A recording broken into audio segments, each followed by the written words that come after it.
সারা দেশে কিছু চামচিকায় বিশৃঙ্খলা করতেছে।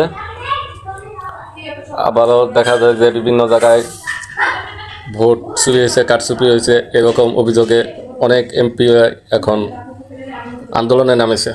আমরা মনে করি সাধারণ মানুষ মনে করে যে শাক দিয়ে মাছ ঢাকার চেষ্টা করতেছে যারা, তাহলে আমাদের কথা দাবি একটাই, ভোটগুলো আবারও সরকার এই ভোটের ফলাফল সব বাতিল করে দিয়ে নতুন করে জাতিসংঘের অধীনে, সেনাবাহিনীর অধীনে আবারও প্রতিটা আসনে ভোট গণনা করা হোক। তাহলে আসল মাছ বের হয়ে আসবে যে মাছ কোনটা সঠিক, না শাকটা দিয়ে মাছ ঢাকা হয়েছে না মাছ দিয়ে শাক ঢাকা হয়েছে, সেটা বের হয়ে আসবে।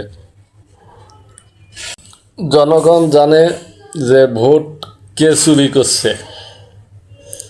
ভোট সুষ্ঠু হলেও ভোটের ফলাফল চুরি হয়েছে সেটা জনগণ জানে, কিন্তু কে চুরি করলো সেই চোরকে আগে ধরার জন্য হলে যদি ভোট গণনা করতেই হয় তাহলে সারা দেশে ভোট আবার নতুন করে গণনা করা হোক।